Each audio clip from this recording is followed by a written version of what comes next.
कर्म प्रकृति, ये लोकाकाश हो गया। अब कर्म प्रकृति की बात। कर्म प्रकृति टोटल 8 कही है, ज्ञानावरण से लेके अंतराय कर्म तक।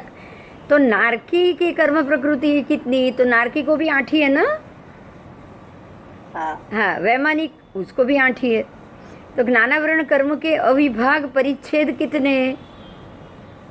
ज्ञानावरण कर्म के अविभाग, जिसके विभाग ही ना हो पाए, ऐसे परिच्छेद अनंत बोले गए। कितने? अनंत है। नारकी के ज्ञानावरणीय कर्म के अविभाग परिच्छेद कितने? तो वो है अनंत। वैमानिक के कितने? तो वो भी अनंत।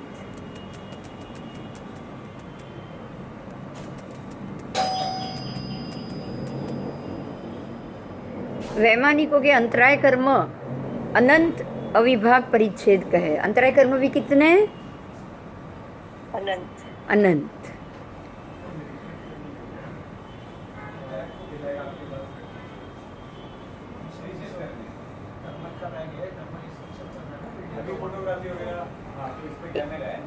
एक एक जीव का एक एक जीव प्रदेश, बराबर? एक एक जीव का एक एक जीव प्रदेश। ईशो અહીંયા છે।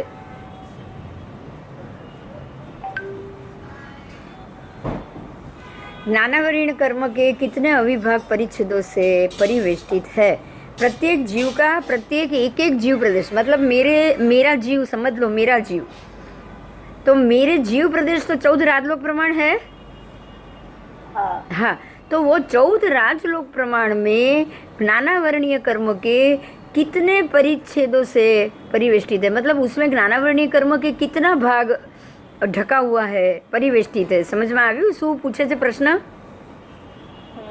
हाँ, भगवान कह रहे हैं कि गौतम स्वामी को कि आवेष्टित परिवेष्टित कभी होते हैं, कभी नहीं भी होते हैं। यदि है तो नियमतः अनंत अविभाग परिच्छेद से। अगर है तो कभी किसी के होते, किसी के नहीं होते, लेकिन जिनके होते हैं उनको अनंत भाग परिच्छेद में होता है। अनंत भाग, अनंत अविभाग परिच्छेदों से परिवेष्टित है।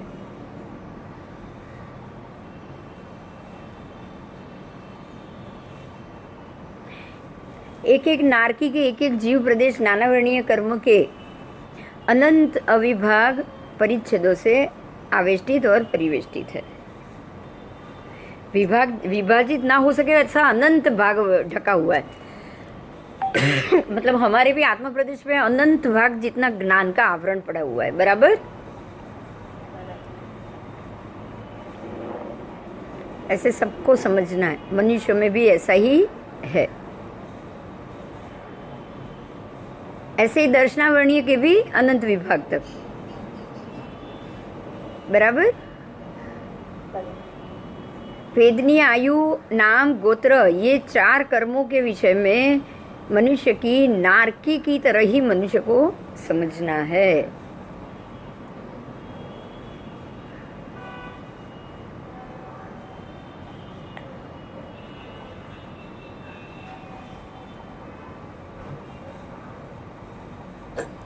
आओ,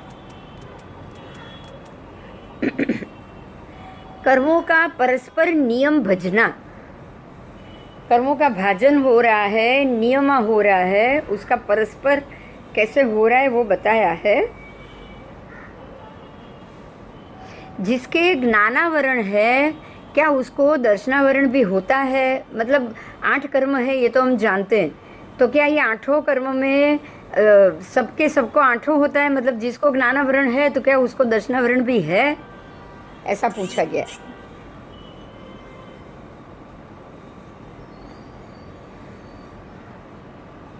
नियम से होता है। जिसको दर्शनावरण, भगवान कह रहे जिसको ज्ञानावरण है उसको दर्शनावरण भी नियम से होता है, और जिसको दर्शनावरण है उसको ज्ञानावरण भी नियम से होता है। मतलब ये दोनों कर्म एक साथ में, एक दूसरे को एक होता है तो दूसरा होता ही है। वैसे भी एक घाती कर्म में तो ऐसा है कि नहीं, बताओ? खाली ज्ञान और दर्शन का छोड़ो, घाती कर्म में भी ऐसा है। जिसको एक है उसको दूसरा होता ही है, बराबर? बराबर। हाँ, उसको दूसरा होता ही है। आओ,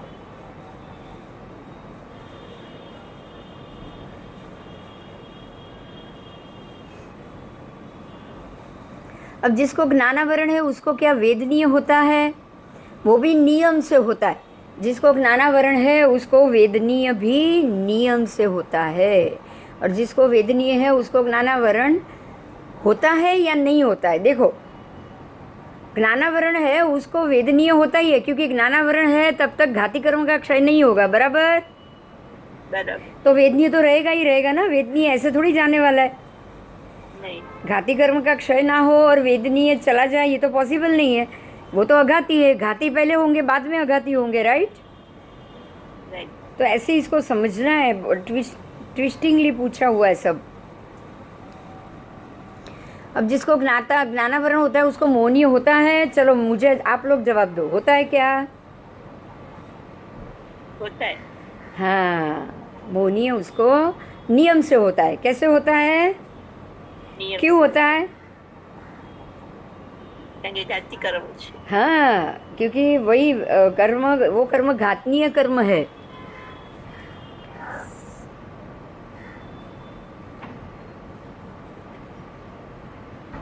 जिसको ज्ञानावरण है उसको मोहनीय होता है।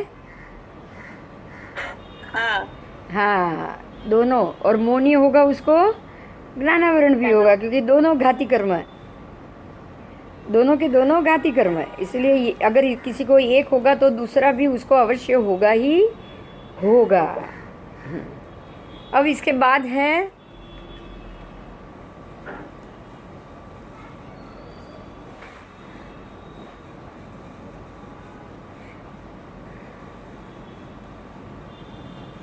जिसको ज्ञानावरण है उसको मोहनीय कभी होता है कभी नहीं होता है, लेकिन जिसको मोहनीय है उसको ज्ञानावरण नियम से होता है। समझ में आया? क्योंकि मोहनीय का क्षय होगा, फिर बाद में धीरे धीरे चार का होगा ना, हाँ। तुरंत नहीं होता है। इसका मतलब जैसे ही मोहनीय का हो गया ज्ञानावरण का भी हो गया, ये पॉसिबल नहीं है, राइट? राइट। ये अलग अलग होगा। समझ में आ रहा है क्या बोला? मैं फिर से बताऊं।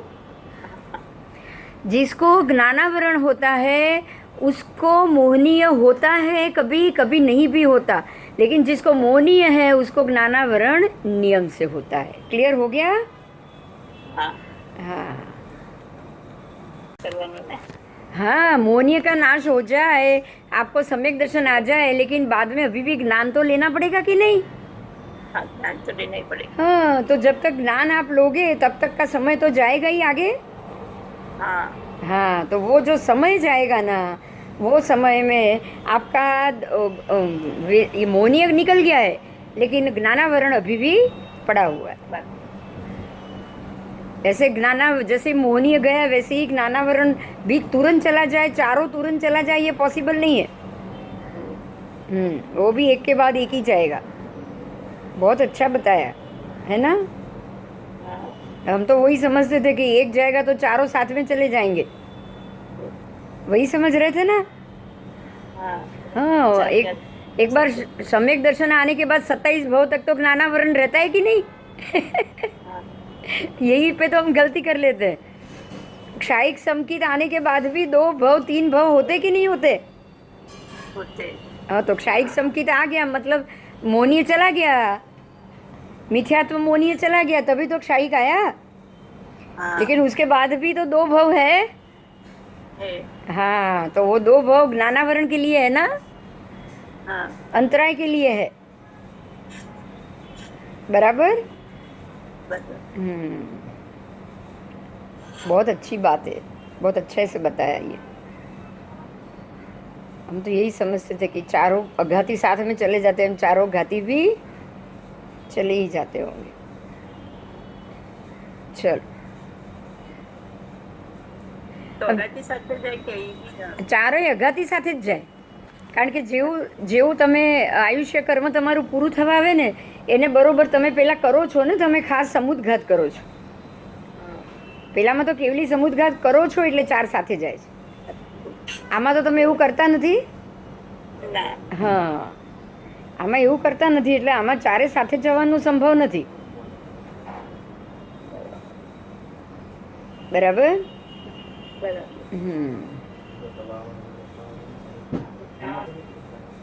अब जिसको ज्ञानावरण है, क्या उसको आयुष्य होता है? तो जिसको ज्ञानावरण है उसको आयु नियम से होता ही है, बराबर। लेकिन जिसको आयु है उसको ज्ञानावरण होता है या कभी नहीं भी होता, क्योंकि आयु तो केवली की भी है। हाँ। अब उनको कहाँ ज्ञानावरण है, बताओ? नहीं। नहीं है, नहीं है। तो ये ट्रिकी हो गया ना क्वेश्चन। हाँ। चलो, गोत्र की बात की है। जिसको ज्ञानावरण है,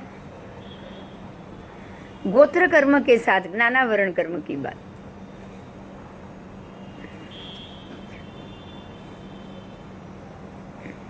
अब दर्शनावरण की बात। दर्शनावरण के साथ वेदनीय है, पर वेदनीय के साथ दर्शनावरण है। दर्शनावरण के उत्तरवर्ती 7 कर्मों के साथ, दर्शनावरणीय उत्तरवर्ती 6 कर्मों के साथ, बराबर। दर्शनावरणी अगर क्षय हो गया, अब किसी का 6 भी कर्म बाकी रह सकता है और किसी का 7 भी आयु का भी हो सकता है, बराबर।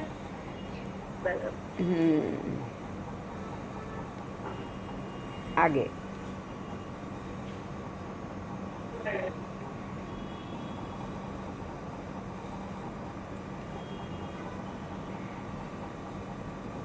जिसको वेदनीय है उसको मोहनीय होता है या नहीं होता है, लेकिन जिसको मोहनीय है उसको वेदनीय नियम से होता है। समझ में आया? हाँ। जिसको भी वेदना है उसको मोहनीय नियम से होता ही है।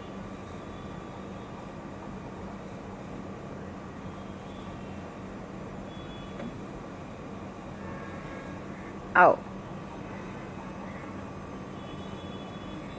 जिसको वेदनीय है उसको अंतराय कर्म होता है, लेकिन जिसको अंतराय है उसको वेदनीय नियम से होता है। देखिए, वेदनीय है उसको अंतराय कभी होगा या नहीं भी होगा, बराबर।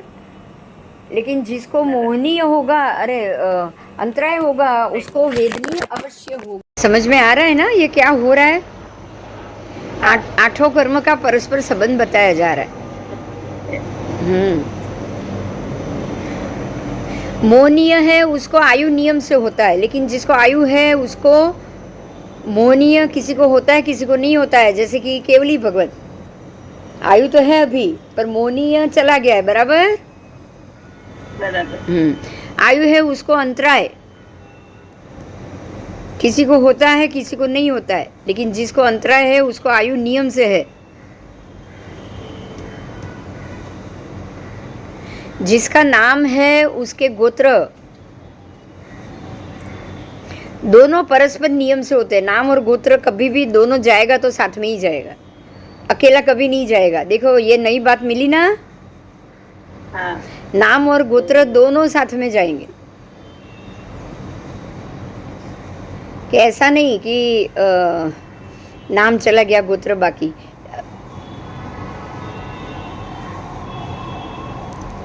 जिसको नाम कर्म है उसको अंतराय होता है या नहीं होता, लेकिन जिसको अंतराय है उसको नाम कर्म बाकी जरूर होता है। समझ में आ गया? हाँ। देखो, अभी एक बहुत अच्छा मुद्दा बताया है, समझने जैसा है। जीव पुद्गली है या पुद्गल है? जीव यानी आत्मा, बोलो, पुद्गली है या पुद्गल है?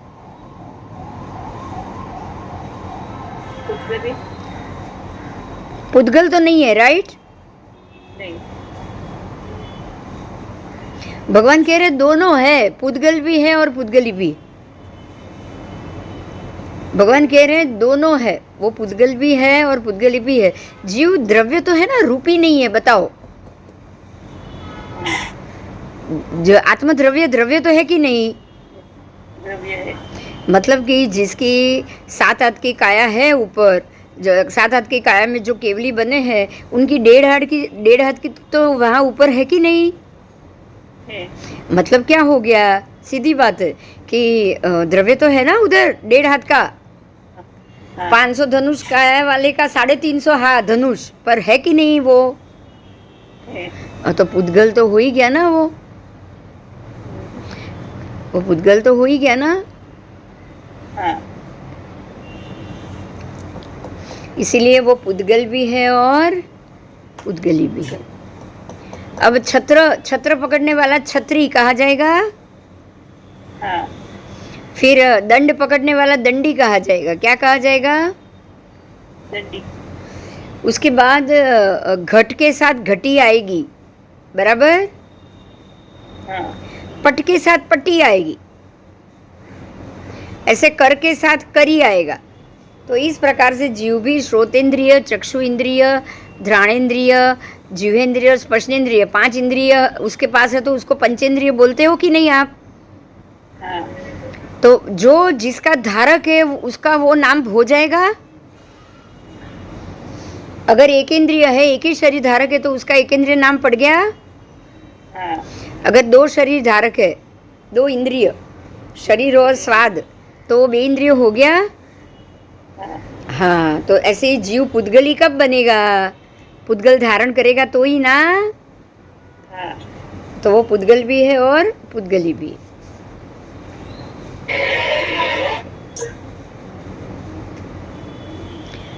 आओ, तो पुद्गल तो आपको पता है कि भाई घ्राणेन्द्रिय, जिह्वेंद्रिय, स्पर्शेंद्रिय, उसकी अपेक्षा से वो पुद्गली हुआ, बराबर। बराबर।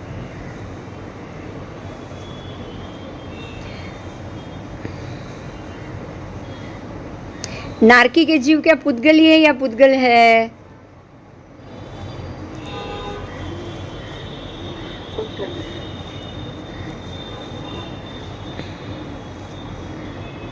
सिद्ध भगवान पुद्गली है या पुद्गल है? ये पुद्गली बेऊ ने ના, સિદ્ધ ભગવાન બે ના આવે. एक हाँ, આપણામાં કેમ છે, જો इंद्रिय भी है और इंद्रिय का उपयोग भी है, तो आप पंच इंद्रिय हो और इंद्रिय के उपयोग करने वाले भी हो, इसीलिए आपको क्या नाम पड़ा? पुद्गल। हाँ, पुद्गल पुद्गली दोनों पड़े ना। हाँ। तो हम दोनों है, क्योंकि हमारा शरीर भी है और शरीर का उपयोग भी है। पर सिद्ध भगवान का शरीर है पर उपयोगी है वो नहीं। देखो, छत्र और छत्री कैसे अलग हुआ, ध्यान से सुनिएगा। छत्र, छत्री, कर, करी आया ना ये शब्द। हाँ। छत्र यानी कि ऊपर मेरे माथे पे छत्र है, पर छत्र को पकड़ने वाला छत्री हुआ ना। हाँ। तो वो तो छत्र के साथ जुड़ा हुआ नहीं है ना, नहीं। वो और छत्री अलग हुआ। जिसने छत्र को धारण किया वो छत्री, ऐसे ही जिसने घंटी को धारण किया वो घंटी, बराबर। घंट को धारण किया वो, जिसने घंट को धारण किया वो घंटी हुआ। हाँ। हाँ, तो जो जीव शरीर को धारण करेगा, उसको कषाय को धारण करेगा, वो संसारी होगा। हाँ।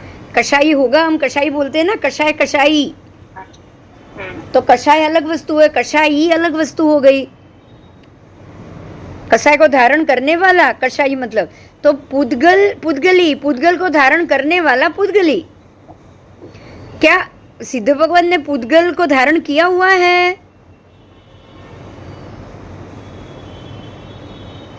कि वो खुद एक पुद्गल है?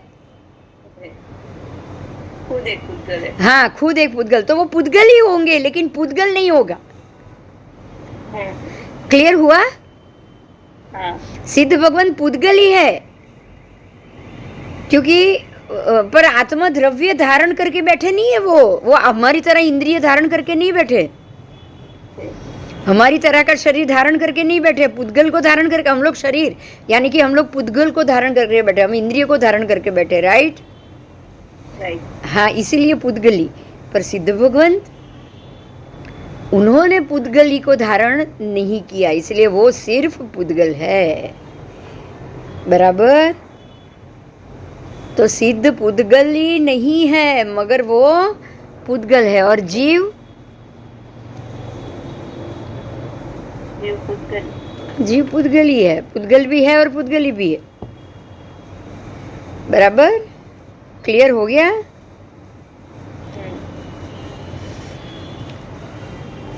आओ अब नौवा उद्देशक शतक यही है, उद्देशक नौवा चल रहा है, छोटी छोटी बातें आ रही है मगर बहुत बड़ा नाम दे के जाते हैं, बराबर। नौवे शतक में 34 उद्देशक 34, जम्बूद्वीप, ज्योतिष की सबसे ज़्यादा है, 3 से लेके 30 तक ज्योतिष, फिर अंतर्द्वीप के मामले में 30वां, उसके बाद अश्रुत्व केवली, गांगे, कुंडग्राम और 34वां पुरुष।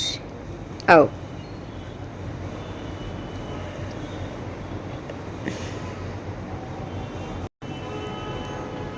समसरण रचा हुआ है और भगवान कह रहे हैं कि जम्बूद्वीप के संस्थान की बात। जम्बूद्वीप कहाँ है? परिषद में गौतम स्वामी ने सवाल किया कि जम्बूद्वीप कहाँ है, कैसा आकार है उसका, आप बताओ। तो परमात्मा कह रहे हैं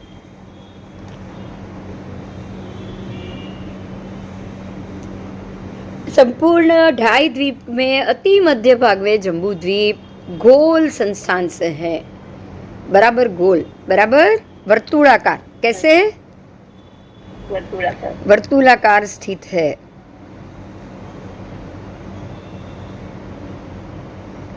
पूर्व समुद्र की ओर और पश्चिम समुद्र की ओर, पूर्व और पश्चिम दोनों समुद्र की ओर जाने वाली नदियां 14,56,000 नदी। कितनी? 14,56,000 इतनी नदियां हैं। और इसका जो ये मांगा है, संस्थान मांगा है, इसमें एक और बात भी है, वो ध्यान से सुनिए कि यहाँ जम्बू द्वीप का जो व्यास बोला जाएगा, व्यास 1,56,000 है। कितना? 1,56,000। इसकी लंबाई चौड़ाई मांगी है ना, तो लंबाई चौड़ाई है 1 लाख, लेकिन नीचे के भाग में चौड़ाई भी आएगी कि नहीं? हाँ। जमीन के नीचे की चौड़ाई, क्योंकि जो मेरू पर्वत है वो 1,000 योजन ऊंचाई पे है, 1,000 योजन ऊंडा जमीन में है, राइट? जमीन में हर एक चीज, जैसे बिल्डिंग होती है तो उसकी नींव जमीन के अंदर गड़ी हुई होती, ऐसे मेरू की जमीन के नीचे का उद्वेद यानी कि गड़ाई, मेरू पर्वत जमीन के अंदर 1,000 योजन गड़ा हुआ है। उसके बाद आओ निषद और नीलवान, दोनों पर्वत जमीन के नीचे 100 योजन, और उसके बाद वाला जो हेमवत क्षेत्र और हरिवर क्षेत्र है, उस तरफ हरिवर क्षेत्र और उस तरफ का रम्य क्षेत्र, उसका जो वृत्त वैताड़ है सबका, सभी क्षेत्र का, वो 250 योजन जमीन में गड़ा हुआ। कितना? 250 योजन। तो आप ये सोचिए कि यहाँ हेमवत क्षेत्र और वहाँ रुक्मी क्षेत्र, दोनों के बीच में, अरे दोनों के जो बीच में जो वैताड़ पर्वत वृत्त है वो 250 योजन जमीन में गड़ा हुआ हो गया। इसका अर्थ ये हुआ कि मेरू से लेके इस तरफ के 40,000, उस तरफ के 40,000 योजन, उतने 80,000 योजन तक आपका 1,000 से लेके 250 योजन तक की ऊंचाई आ गई कि नहीं? हाँ। जमीन के नीचे तो बिल्कुल छत्ताकार हो गया। हाँ। क्योंकि छत्ताकार मध्य में 1,000 योजन है और बराबर बीच में दोनों में 250 योजन ऊंडा आ गया है, तो 1,000 से 250 मतलब छत्ताकार हुआ कि नहीं? तंबू जैसा हुआ ना। हाँ। कि बीच में 1,000 योजन उठा हुआ है और चारों तरफ आधे तक पहुंचे हो 250 योजन, और कोने पे आओ जमीन, इस तरफ भरत, इस तरफ ऐरावत, और इस तरफ महाविद्य की, पूर्व महाविद्य की विजय, इस तरफ पश्चिम महाविद्य की विजय, सारी जो विजय है वहां तक कितना हो जाएगा? उसके जो वैताड़ पर्वत है वहां तक 5 योजन सिर्फ। कितना? 5 योजन। खाली 5 योजन जमीन में गड़ा हुआ। सोचो, तो जो वैताड़ पर्वत है भरत का और ऐरावत का, उसके बाद अंतिम दक्षिण ध्रुव या दक्षिण का अंतिम भाग, दक्षिण भरत का, दोनों में बिल्कुल जमीन से लगोलग आ जाएगा। हाँ। 0 डिग्री आना चाहिए ना। तो इस तरह से बीच में 1,000 योजन ऊंचाई और ऊंडाई और साइड में 0 0, चारों तरफ साइड में 0 और चारों तरफ से 0 से चढ़ता चढ़ता हुआ बीच में 1000 योजन तक जम्बू द्वीप गया। तो ये हुआ द्वीप। द्वीप ऐसा ही होता है ना, हाँ चारों तरफ पानी, बीच में से ऐसा तना हुआ द्वीप। तो जम्बू द्वीप का आकार, तो जो तना हुआ एरिया हुआ, जो बीच वाला 1000 योजन यहाँ से ऊंडा, 250 यहाँ से ऊंडा, 5 योजन यहाँ तक ऊंडा, तो ये पूरा एरिया भी गिना जाएगा कि नहीं जम्बू द्वीप में? हाँ ये किसका है? प्रायद्वीप का। हाँ, जम्बू द्वीप का ही है ना ये एरिया। हाँ तो वो होता है 56,000 योजन। कितना? 56,000 योजन। तो जम्बू द्वीप ऊपर से 1 लाख चौड़ा और अंदर से 56,000 जाड़ा, तो टोटल 1,56,000 जम्बू द्वीप की लंबाई, चौड़ाई, क्षेत्रफल सब हो गया। हो गया? हाँ तो अब ये याद रखना 1,56,000, ठीक है? हाँ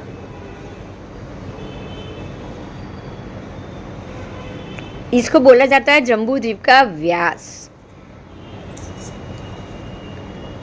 अब आप सोचिए कि बीच में से 1000 योजन ऊंचा और किनारे पे चारों तरफ 0 योजन, तो सारी नदियां समंदर में तभी जा पाएगी, नहीं तो जा पाएगी क्या? नहीं। अगर ये स्लोप ना हो तो बीच में जो 1000 योजन ऊंचाई पे से या जो 400 योजन ऊंचाई पे से ये जो गंगा सिंधु तो बहुत किनारे पे, लेकिन ये दो सीता सीतोदा नदी 5 लाख नदियों को की वो जनेता है, प्रपूरित करती है 5 लाख नदियों को। ये नदी का पानी क्या लवण समुद्र तक पहुंच पाता? नहीं। इसीलिए स्लोप चाहिए ही चाहिए, होना बहुत जरूरी है। नहीं तो ये नदी जो 5 लाख नदियों के साथ में है, तो वो तो सारी नदियां जम्बू द्वीप को डुबा देगी। नहीं तो अगर पानी समुद्र में नहीं जाएगा तो बोलो। और समंदर का पानी भी उछलता है लेकिन जम्बू द्वीप तक पहुंचता नहीं है, बराबर? बराबर। उसको डुबाता है क्या कभी? आज तक डुबाया नहीं। नहीं डुबाया। समझ में आ गया? तो ये 1,56,000 क्या है, बहुत इंपॉर्टेंट है ये।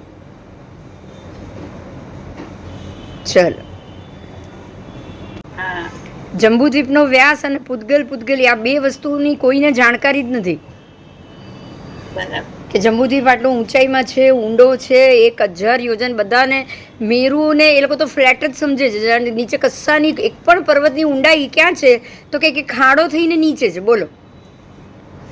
અને અને આ બધી જે નીચે ડેપ્થનેસ છે ને એ બધી ક્યાં છે ખબર છે? નીચે સીધું રત્નપ્રભાના આ લોકોના જે આવાસો છે ને વ્યંતર વાણવ્યંતરના, એની અંદર આ બધા પિલરો છે એવું માને છે. અચ્છા, એને પિલર સમજે છે. અને જે પેલા જે 1 લાખના કળશો છે ને, પાતાળ કળશ, એ પણ અંદર આવી રીતે ખોડાયેલા રત્નપ્રભાની અંદર જ સમજે. સીધી નીચે ડાયરેક્ટ રત્નપ્રભા ચાલુ. મેરુના જે 1000 છે એ પણ રત્નપ્રભાની અંદર. એટલે તો એ લોકો મેરુને તિર્યક લોકમાં પણ કહે છે, અધોલોકમાં પણ કહે છે અને ઉર્ધ્વ લોકમાં કહે છે. 1800 યોજનનું તિર્યક લોક, બાકી બધો મેરુ ઉર્ધ્વ લોકમાં.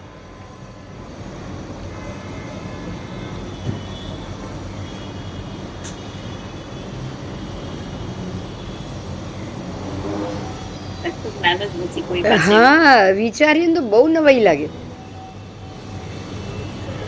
હવે નીચે આપણી જમીનમાં નીચે કેવી રીતે પોસિબલ? આપણે તો આમાં માટી છે. પાછી રત્ન શર્કરા ત્રણ પડ કીધા છે મેરુના. મેરુના 3 પડમાં એક માટીનું પડ, એક સુવર્ણનું પડ અને એક રત્નનું પડ. તો હવે એ 3 જુદા. ને રત્નકાંડમાં ખાલી રત્ન, તો આ બે વસ્તુ કેવી રીતે ભેગી કરી વિચારો.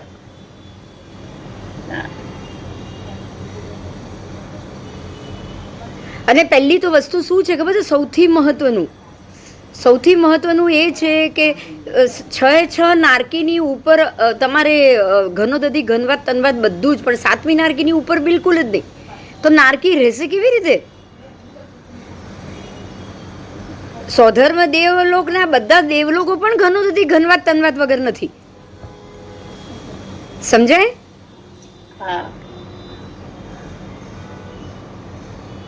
તો ઘનોદધી ઘનવાત તનવાતના આટલા લાંબા પડો આવે કંઈ. અચ્છા, હજી નવાઈની વસ્તુ બીજી એ સાંભળવા જેવી છે કે ઉપર જો ઘનોદધી ઘનવાત તનવાત 6 યોજન 6.5 યોજન જો એ પ્રમાણેનું હોય ને એનું પડ, તો પણ એ પડની અંદરથી પાતાળ કળશ થોડી ઉતરવાના જ. ના, એ તો પતલા પતલા પથ્થર છે ને. હા, અને પાતાળ કળશની અંદર જીવ, પાણીના જીવ અને આ પાણી આપણું એ રત્નપ્રભામાં કેવી રીતે જઈ શકે? ના, અધોલોકની પૃથ્વીમાં ઘનોદધી ઘનવાત તનવાતને ભેદીને તો પાણી તો જઈ જ નથી શકવાનું. ત્યાં તો છે જ નહીં આ પાણી. નહીં. અને પાછું બધા જ સમુદ્ર 1000 યોજન ઊંડા સરખા. દવણ 1000 ઊંડો એટલે આટલો પતલો સમુદ્ર, આટલો મોટો, ઊંડાઈ 1000. તો આ આટલો મોટો, બીજો આટલો મોટો, તો એ તો કેટલો પતલો થઈ જશે 1000 એટલે વિચારો. હા હા. અસંખ્ય યોજન પહોળા, મતલબ એ બધા ચીબા થતા જશે પતલા. લવણ એટલે 1000 યોજન થોડું બી ઊંડું એક છાલ્યું કહેવાય. આગળના સમુદ્ર શું થશે? પતલા પતલા, જેટલા પોળા, અનંત ગણા પોળા થતા જાય છે. બરોબર? બરાબર. ખાલી 1000 ઊંડો. ખોટું છે ને માપું. હા, કઈ રીતે આવે? આ પેલો 1.5 લાખ આ વ્યાસ સમજો તો તમારો બધો પ્રોબ્લેમ સોલ્વ છે. હા. સમજાય? હમ. એ તમારા એ 1000 યોજન ક્યાં આવી ગયા? નીચે. તમારી જમીન જ છે હજી, એ પણ નીચેની જમીન. હા. બરાબર? બરાબર. અને પછી તમારું ઘનોદધી અસંખ્યાત યોજનનો પહેલા તો અવકાશાંતર, પછી ઘનોદધી ઘનવાત તનવાત, પછી નરક પૃથ્વી. તો તમારું એકે અંદર બધા સમુદ્ર પણ જેટલા પહોળા એટલા અડધા ઊંડા આવે કે ના આવે? ગોતીર તો દરેક સમુદ્રને હોય કે નહીં? સમુદ્ર કોને કહેવાય? હોય હોય. સમુદ્ર એટલે શું? તો કે સ્લોપમાં નીચે ઉતરતા જાઓ. તો ગોતીર તો દરેક સમુદ્રને આવવાનો છે. તો જેટલા તમારા સમજો કોઈ 8 લાખ ઊંડો છે તો 4 લાખ 8 લાખ પહોળો તો 4 લાખ ઊંડો એની જાતે ગોતીર આવ્યો ને. 4 ઉતરો છો ને 4 ચડો છો. બરાબર. તો લવણ 2 લાખ છે તો 1 લાખ ઉતર્યા અને 1 લાખ ચડ્યા. પણ તો 1 લાખ ઉતરે તો 1 લાખ ઊંડો આવે કે ના આવે? આવે. એ જ નથી માનવું. સમજાય છે? એટલે આ તો મુદ્દો બહુ કામનો છે.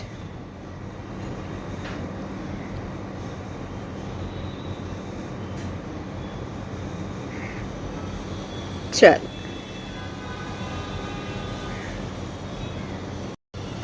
अब ये जो दूसरा उद्देश्य है उसमें ज्योतिष्क पद कहा है. ज्योतिष की दृष्टि से इसमें सब आएगा. ज्योतिष जम्बूद्वीप में कितने चंद्र, कितने सूर्य, तो मैं सीधा जवाब ही एक बार बोल रही हूँ. ठीक है? हाँ.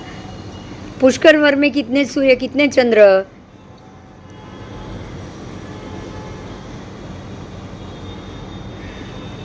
इसमें ये सारा का सारा है ना दूसरे सूत्र में बता दिया है जम्बूद्वीप प्रज्ञप्ति में. तो जब हम जम्बूद्वीप प्रज्ञप्ति करेंगे तभी इसको भी करेंगे. हाँ, तो अब इसमें सीधा 30वां उद्देश्य आ गया अंतर्द्वीप. अंतर्द्वीप कहाँ है पता है? कोई जानते हो अंतर्द्वीप कहाँ है? आप जानते हो? नहीं. हाँ, देखिए अब ये समझने वाली बात है. जम्बू द्वीप में बराबर बीच में मेरू, और मेरू के 4 कोने में, यानी कि निषद, इस तरफ निषद, उस तरफ नीलवान, वो बराबर उसके 4 कोने में 4 गजदंत पर्वत है. गजदंत में हाथी की 2 दांत बाहर निकलते हैं, पता है ऐसे? निकलते हैं कि नहीं? हाँ, तो उसको गजदंत पर्वत कहा जाता है. तो ये जो गजदंत पर्वत है 4, वो गजदंत हाथी के दांत होंगे यहाँ पे और निकलेंगे ऐसे गोल दूसरे कोने में. राइट? ऐसे ही निकलेंगे ना? हाँ. तो ये गजदंत पर्वत शुरू होते हैं वहां से, वो महाविद्य के पास से, और खत्म कहाँ होते पता है? ऐसे. कहाँ पे? नहीं, ये पूरे यहाँ से निकलेंगे ऐसे, डाढ़ा बाहर आएगी और वो डाढ़ा जाएगी लवण समुद्र के अंदर. तो कितने लाख योजन तक बाहर आए? समझ में आया? कितना 1000? એટલે ચારેની એ લવણમાં જ જશે. हाँ चारे नहीं, चार पर्वत की एक एक की 2 दाढ़ा, तो 8 दाढ़ा हुई. હા और वो ऐसे ऐसे बाहर आएगी, ऐसे ऐसे पूरे ऐसे धनुष आकार में. धनुष आकार तो समझ में आ गया ना. હા હા तो एक पर्वत है, उसकी 2 जगह से ऐसे 2 दाढ़ा बाहर आ गई, ऐसे હા 2 आ गई. હા तो यहाँ से निकलेगी मेरू के पास से, और वो दाढ़ा जाएगी लवण समुद्र के अंदर. बराबर. બરાબર. हाँ, पर ये शूल हिमवान मतलब महाहिमवान पर्वत के पूर्व चरमान से निकलेगी. कहाँ से निकलेगी? મા હિંમત પરત કે જગમાં वो निकलता है गजदन पर्वत से, लेकिन ये जो दाढ़ा निकल रही है ना, तो वो जब चूल हिमवान पर्वत तक आएगी ना, चूल हिमवान पर्वत यानी कि चूल हिमवान यानी हमारे तरफ जो लघु हिमवान है उसकी बात, तो हमारे बाजू में तुरंत ही आया ना. वो कहाँ है? भरत क्षेत्र में नहीं निकलेगी. वो कहाँ जाएगी? वो 2 पर्वत के तरफ से लवण में जाएगी. क्लियर हुआ? फिर से बोल रही हूँ, मेरू से निकल रही है और लघु हिमवान पर्वत की तरफ वो दाढ़ा आ रही है, पीछे भरत के दोनों तरफ. क्लियर हुआ? હા हाँ. और ऐसे दूसरी 2 दाढ़ा जाएगी, 2 इस तरफ आई, 2 पूर्व महाविदेश से एंड में जाएगी ना, હા और 2 पश्चिम महाविदेश एंड में, और 2 ऐरावत से एंड में जाएगी कि नहीं? જાયગી. हाँ. तो ये उसको दाढ़ा बोला जाता है. दाढ़ा यानी कि दांत. हम दांत को दाढ़ा ही बोलते हैं ना, अंदर की दांत जो होते हैं वो मजबूत. દાળ हाँ, तो ये दाढ़ा में एक एक दाढ़ा के अंदर, एक एक दाढ़ा के अंदर कितने अंतर्द्वीप है पता है? 8 दाढ़ा है, हर एक पे 7 अंतर्द्वीप. कितने? 7 अंतर्द्वीप बोला जाता है उसको. तो 7 ऐसे अंतर्द्वीप है, एक दाढ़ा पे 7, दूसरे पे 7, तीसरे पे 7, तो 8 दाढ़ा पे 56 हो गए. હા और ये सारे 56 अंतर्द्वीप में भी वज्र वृषभ संग्रहण के मनुष्य रहते हैं. कौन? વજ્ર ઋષભ સંગ્રહણ કે हाँ, और ये अंतर्द्वीप वासी मनुष्य कहे जाएंगे. मनुष्य के 303 प्रकार है, उसमें ये 56 अंतर्द्वीप के भी मनुष्य आ गए. बराबर. બરાબર. तो फिर अभी मैं बोल रही हूँ, सुनिए. जम्बू द्वीप के मंदर पर्वत से लेके दक्षिण में जो लघु हिमवान पर्वत के पूर्व चरमान से लवण समुद्र में, उत्तर पूर्व यानी ईशान कोण. कहाँ पे? શાંત हाँ, तो जम्बू द्वीप के ईशान कोण में, उत्तर पूर्व में 300 योजन की अवगाहना करके, वहाँ 300 योजन का एरिया है, वो करके वहाँ दक्षिण दिशा वाले एकोरूग मनुष्य का एकोरूग नाम का द्वीप है. मतलब ये द्वीप कहाँ आया? लवण समुद्र के अंदर. कहाँ आया? લવણ સમુદ્ર કે અંદર. लवण समुद्र में अंदर की तरफ ये द्वीप है. ये द्वीप के मनुष्य कभी भी जम्बू द्वीप में नहीं आएंगे. लवण समुद्र में भी मनुष्य रहते हैं. बराबर. બરાબર. और वो 300 योजन लंबा चौड़ा द्वीप, उसकी परिधि 950 योजन गोलाई, उसका नाम है एकोरूग द्वीप. और ये पद्मावर, वेदिका और वंशण से चारों तरफ घिरा हुआ है. दोनों का प्रमाण भी आगे बताया हुआ है. शुद्ध दंत द्वीप के और उन द्वीपों के वासी मनुष्य मृत्यु के बाद देवलोक में उत्पन्न होते हैं. कहाँ उत्पन्न होंगे? દેવલોક. जैसे ये हमारे वज्र वृषभ, अरे जैसे ये हमारे तीसरे आरे, पहले आरे के जो है ना युगलिक, હા बिल्कुल ऐसे ही ये युगलिक होते हैं. ये मरने के बाद सीधे देवलोक में उत्पन्न होते हैं. बराबर. तो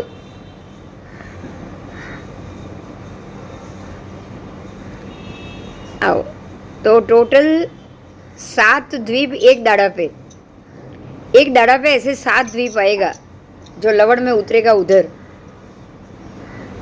तो 7 वो 7 तो 8 के उसके मिलके 56 हो गए ना। हाँ हाँ हो गए। इसमें भी ज्यादा नहीं दिया, वो जम्बूद्वीप प्रज्ञप्ति आएगी ना तब पूरी डिटेल आएगी, तब हम उसको पढ़ेंगे। बराबर। बराबर।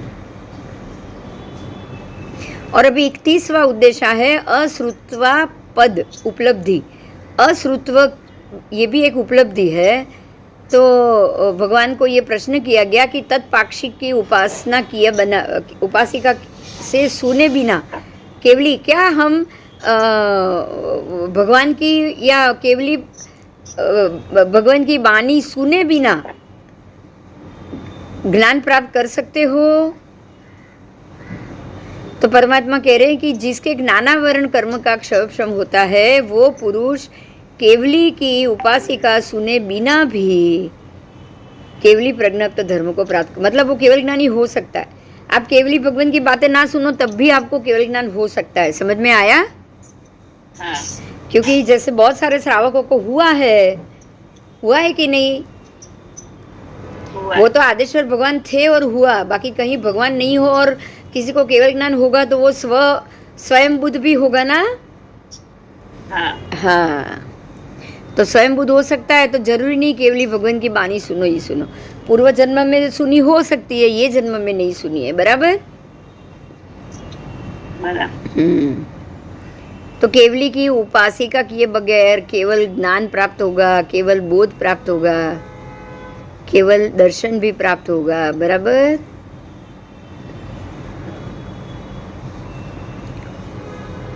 अब जिसको दर्शनावरण का क्षयक्षम होता है वो केवली भगवान की बात सुने बगैर केवल बोधि को प्राप्त कर सकता है। दर्शनावरणीय क्षम हो गया क्षयक्षम, जिसको मोहनीय चला गया वो भी अपने आप स्वयं बुद्ध केवली हो सकता है। राइट?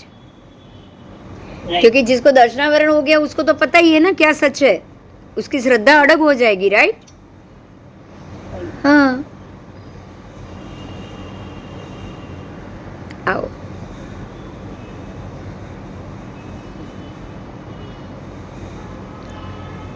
केवली भगवान की उपासिका सुने बिना दीक्षित होके अणगार से केवल अणगार धर्म में प्रवजित हो सकता है। उपासित सुने बगैर भी आप मुंड हो गए, दीक्षा ले ली, तो अगार से अणगार बनोगे ना। यहाँ ये सबसे इम्पोर्टेंट मुद्दा है कि केवल ज्ञान के लिए, ज्ञानावरण के लिए, दर्शनावरण के लिए आपको कोई केवली भगवान की आवश्यकता नहीं। जीव अपने अंदर से ही शक्ति पैदा करके कर सकता है। बहुत बड़ी बात है, पता है? ये कोई भी कर सकता है। हाँ उसको भगवान की जरूरत नहीं है उसके लिए। अब जिसको धर्मांतराय, धर्मों में अंतराय कर्म का क्षयक्षम हुआ हो, ऐसा पुरुष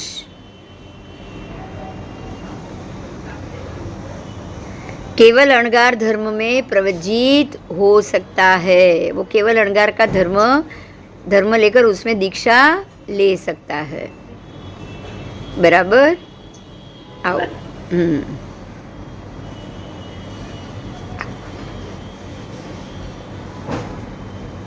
ब्रह्मचर्य वास में भी आप रह सकते हो। आपका मन किया और आप ब्रह्मचर्य वास में भी चले गए और ब्रह्मचारी मतलब श्रावक बन के रहो। बराबर। श्रावक के जो 11 पड़ीमा है उसको धारण करो, श्रावक के 12 व्रत को धारण करो, वो हुआ ब्रह्मचर्यवास। और जिसके चारित्र आवरण के कर्म का क्षयक्षम हुआ वो पुरुष केवली वही परमात्मा की उपासिका सुने बिना केवल ब्रह्मचर्य वास में भी रह सकता है। तो यहाँ सबसे महत्व बात ये हुई है कि अगर आपको ज्ञानावरण करना है, दर्शनावरण करना है या चारित्रावरण करना है, दीक्षा लेना है, कुछ भी करना है, आपको केवली परमात्मा की जरूरत नहीं। बहुत अच्छी बात है ना? कोई भी काल में आप कर सकते हो। ये जीव खुद अपने अंदर शक्ति करेगा तो ही होगा। बराबर।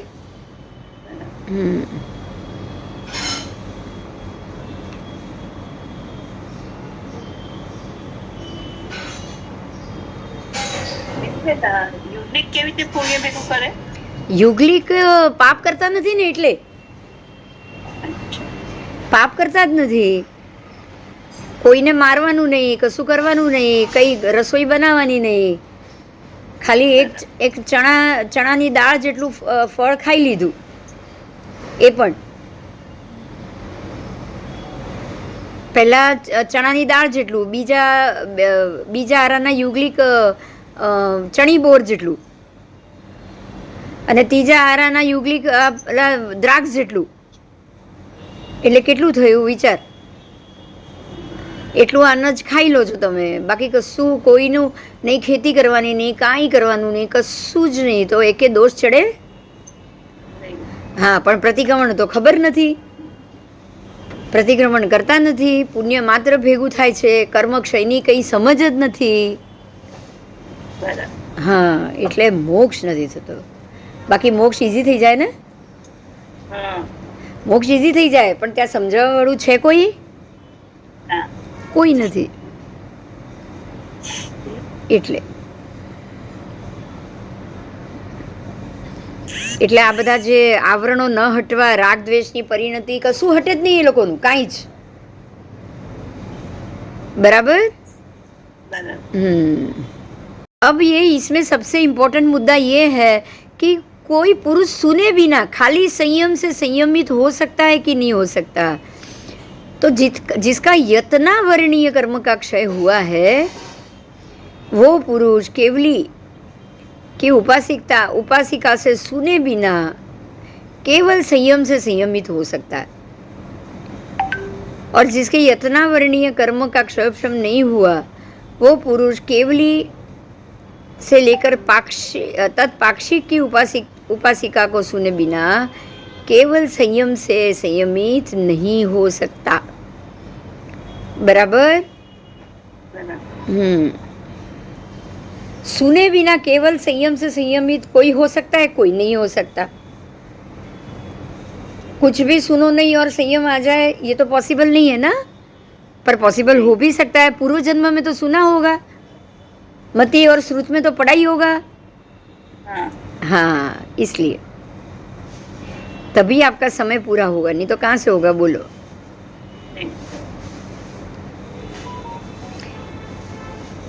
संवर से अब खाली संवर करे तो अब खाली संवर की बात आई.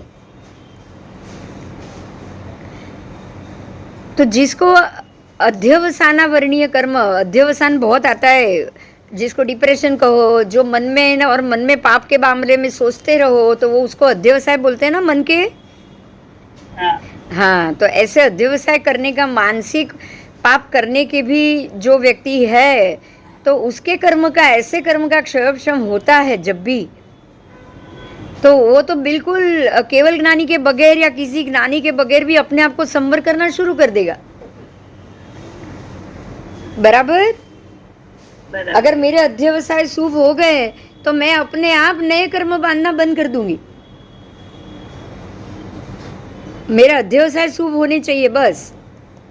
मतलब मुझे कोई झूठ कुछ नहीं बोलना है, मुझे किसी को पीड़ा नहीं देना है, तो मेरे अध्यवसाय अपने आप शुद्ध हो गई. तो मैं कुछ नहीं कर रही हूँ, वही तो कर्मबंध का कारण हो गया, कर्मबंध टूटने का.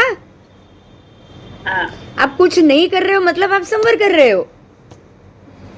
तो शुभ अध्यवसाय में आते ही संवर शुरू हो जाता है. समझ में आया? आप जैसे शुभ अध्यवसाय में आ गए कि मुझे किसी का कुछ बुरा नहीं करना है, बुरा हुआ ठीक है जाने दो, कोई आके बोल गया जाने दो, कुछ पलट के जवाब नहीं देना, तो अपने आप संवर शुरू हो गया. अब अलग से वो क्रिया करने की जरूरत नहीं पड़ेगी. बराबर? हाँ. और जिनके अभिनिबोधिक ज्ञानावरण का क्षय होता है, ज्ञानावरण का, वो तो किसी की बात नहीं सुनेगा, भगवान की बात नहीं सुनेगा, तब भी उसको ज्ञान होगा कि नहीं? होगा. तो ये सारी चीज अपने आप क्षय होने वाली है, परमात्मा की उपस्थिति या किसी भी ज्ञानी के कारण नहीं. बराबर? ये अपने आप उत्पन्न होने वाली वस्तु. श्रुत ज्ञानावरण का क्षय होगा तो आपका श्रुत ज्ञान बढ़ जाएगा अपने आप. बराबर। मिथ्यात्व का क्षय हुआ तो सम्यक ज्ञान अपने आप बढ़ जाएगा। पहले एक ही समय मिथ्या सम्यक दर्शन 1 सेकंड के लिए ही आता है, बराबर, या कुछ समय अंतर्मुख के लिए ही आता है, उससे ज्यादा नहीं, राइट? हाँ, तो तब आ पाया, तो मिथ्यात्व के होते हुए भी वो आ पाया, तो धीरे धीरे मिथ्यात्व को निकालने के लिए वो ही काफी है ना? हाँ, और ऐसे ही अवधि ज्ञान, किसी भी महात्मा की या किसी की बात सुने बिना भी अवधि ज्ञान उत्पन्न हो सकता है। अवधि ज्ञान ये सब अपने क्रिया से होता है, और जैसे एक ज्ञानावरण दूर होता है अवधि ज्ञान हो जाएगा, बराबर। बहुत से महात्मा को बैठे को ऐसे ही हो जाता है ना। अब चंड कौशिक को भगवान की हाजिरी थी, लेकिन जाति स्मरण ज्ञान तो उसको ही हुआ, खुद को ही हुआ, भगवान ने कराया थोड़ी ना। अगर उसको कराया तो भगवान तो सबको करा लेते कि नहीं? हाँ, मतलब ये सारा आवरण आपके अपने क्षयक्षम से ही होता है, अपने कर्म का क्षयक्षम होना चाहिए। कुछ नहीं सुनोगे ना तो ही हो जाएगा, कहीं कोई भगवान नहीं होंगे ना तो भी हो जाए, कोई केवली नहीं होंगे ना तो भी हो जाएगा। बोलो कितना बढ़िया है बताया, बोलो।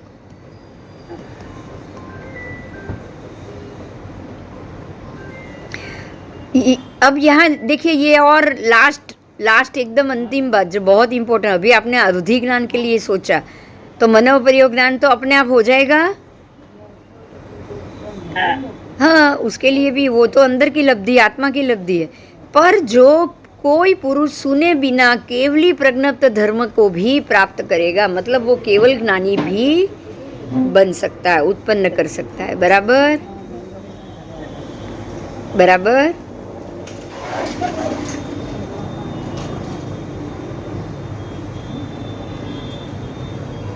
तो अब यहाँ पे हम अटकते हैं। अब एक एक ज्ञान का क्षय होगा तो साथ में क्या क्या होता जाएगा, तो ये 8 ज्ञान में आएगा, तो वो हम कल के लेक्चर में लेंगे, बराबर बराबर। बोलो कोई प्रश्न? ना, चलो तो आज जरा મોડું થઈ ગયું, વચમાં 2 વાર ઉઠી એટલે, હે ને? હા, ચલો, જય જીનેન્દ્ર। પેજ નંબર કહી દો। હા, પેજ નંબર આવ્યા આપણે